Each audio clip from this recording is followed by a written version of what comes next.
اللہ تعالیٰ سے، اور جس سے ہم دعا کرتے ہیں. حیرانگی والی بات یہ ہے کچھ عرصہ پہلے تو معاملہ اور تھا کہ مدد غیر اللہ سے مانگنا ناجائز ہے. اب اللہ سے دعا کرنا بھی کئی لوگ کہتے ہیں جائز نہیں ہے. یہ اس ٹائم دعا نہ کرو، اس ٹائم دعا نہ کرو، تیجے کو نہ کرو، 40ویں کو نہ کرو، 45ویں کو نہ کرو، اتوار کو نہ کرو، جمعرات کو نہ کرو، سال بعد نہ کرو، 2 سال بعد نہ کرو. نہیں، جب بھی دعا کریں. ایک اور آیت میں اللہ فرماتا ہے اجیب دعوت الداعی اذا دعانی فلیستجیبوا لی. اللہ تبارک و تعالی سے جب بھی آپ دعا کریں، مفہوماً عرض کر رہا ہوں، یہ کلمہ جو ہے نا عموم ہے، یعنی یہ نہیں کہ اس میں کوئی تخصیص کی گئی ہے.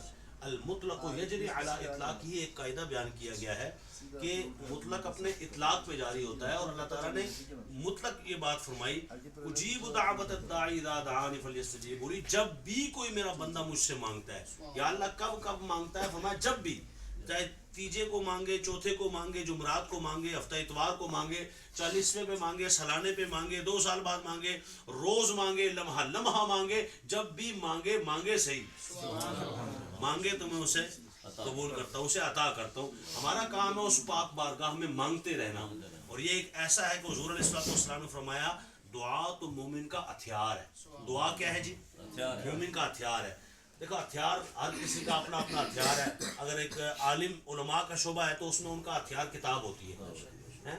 اچھا صحافی ہے تو اس کا بھی ہتھیار قلم ہوتا ہے یا اس کی زبان ہوتی ہے. ٹھیک ہے، مختلف محکموں کا، مختلف شیشوں والوں کا بھی ایک وہ شیشہ توڑنے کا ہتھیار ہوتا ہے. ٹھیک ہے، بجلی والوں کے اپنے ہتھیار ہوتے ہیں. ٹھیک ہے، وہ کئی کرنے کے لیے وہ جو زمین کھودتے ہیں ان کے اپنے ہتھیار ہوتے ہیں. اچھا جو دیوار کی چنائی کرتے ہیں ان کے اپنے ہتھیار ہوتے ہیں. ٹھیک ہے، ہر محکمے میں، ہر فیلڈ میں اپنے اپنے ہتھیار ہیں. تو میں دعا کے معاملے میں یہ بات یاد رکھنا کہ دعا عام سی چیز نہیں ہے، یہ مومن کا ہتھیار ہے. جب بھی تم اسے استعمال کرو گے نا، ہتھیار کب استعمال کرتے ہیں؟ جب ضرورت پڑے. تو مجھے اور آپ کو کب ضرورت نہیں پڑتی؟ ہر روز مسائل کا شکار ہوتے ہیں، ہر روز پریشان ہوتے ہیں، ہر روز جو ہے وہ دکھی ہوتے ہیں. یہ پیسوں کی پرابلم آ گئی، یہ گھر میں بیماری آ گئی، یہ فلاں بندے نے یوں کہہ دیا، یہ یوں ہو گیا، میں یہ کیسے کروں گا، وہ کیسے کروں گا. بھائی لمحہ لمحہ پھر میرا اور آپ کا کوئی رشتہ دار دنیا سے چلا گیا، اس کو 5 دن ہو گئے، 3 دن ہو گئے، جناب 7 دن ہو گئے، اسے 3 مہینے ہو گئے، سال ہو گیا، 2 سال. تو ہر بندہ اپنی اپنی مصیبت اور پریشانی میں ہے، اور ہم دیکھ رہے ہیں. ہم اپنے لیے بھی اس ہتھیار کا استعمال کریں اور دوسروں کے لیے بھی ہتھیار. انشاءاللہ سارے مسائل حل ہو جائیں گے. کیونکہ جس بارگاہ میں ہم دعا کر رہے ہیں اس بارگاہ کا عالم یہ ہے کہ اسے نیند آتی ہی نہیں. اللہ لا الہ الا هو الحی القیوم لا تأخذہ سنۃ ولا نوم.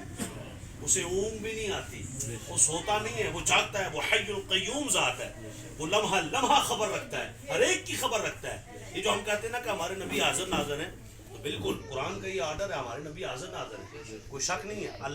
اللہ تبارک و تعالیٰ کے لیے جب یہ لفظ استعمال کرتے ہیں تو وہاں اس کا معنی اور مفہوم اور ہوتا ہے. جب رسول اللہ کے لیے یہ لفظ استعمال کرتے ہیں تو اس کا معنی اور مفہوم اور ہوتا ہے. اللہ تعالیٰ کو کسی نے یعنی کہ سمجھانے کے لیے حاضر ناظر کیا نہیں ہے، وہ خود سے ہے. اور رسول اللہ کو حاضر ناظر کس نے بنایا ہے؟ اللہ تبارک و تعالیٰ. ایسے ہی علم غیب اللہ تبارک و تعالیٰ خود سے جانتا ہے. اللہ کو کسی نے علم غیب دیا نہیں ہے، اور رسول اللہ کو اور دیگر انبیاء کو جس کو اللہ نے دیا ہے تو وہ کس نے دیا ہے؟ اللہ ہی نے دیا ہے. اللہ تعالیٰ کی عطا ہے. ٹھیک ہے، تو اب اللہ تبارک و تعالیٰ کی پاک بارگاہ میں اور آپ دعا کرتے ہیں، اور یہ دعا مومن کا ہتھیار ہے. ہر جگہ یہ ہتھیار استعمال کریں، ہر جگہ اس کا استعمال ہونا چاہیے، ہر روز اس کا استعمال ہونا چاہیے. جتنا زیادہ ہوگا اتنا زیادہ ترقیاں ہوں گی، اتنے زیادہ مصیبتیں ختم ہوں گی، پریشانیاں ختم ہوں گی. دوبارہ جو جانے والے ہیں مومنین ہیں ان کے لیے دعا بہت ضروری ہے. وہ پیاسے کی طرح ہوتے ہیں، ان کو گویا کہ پیاس لگی ہوتی ہے. وہ پیاس کس چیز کی ہے؟ وہ پانی کی نہیں ہے کہ آپ پانی اڈیلیں گے جا کے قبر کے اوپر. نہیں، پیاس کیسے بجھائی جائے گی؟ آپ اس ہتھیار کا استعمال کریں، آپ دعا کریں. حضور علیہ الصلوۃ والسلام نے ارشاد فرمایا اللہ تعالیٰ فرشتے کے ذریعے کیا کرتا ہے کہ نورانی فرشتہ جنت سے ٹرے لے کے آتا ہے، تشت لے کے آتا ہے، اور وہ تشت نورانی تشت، اس کے اوپر میری اور آپ کی دعائیں رکھی جاتی ہیں. اور پھر فرشتہ جا کر کے جس کے لیے آپ دعا کر رہے ہیں نا، جیسے انہوں نے مجھے بتایا جی والدین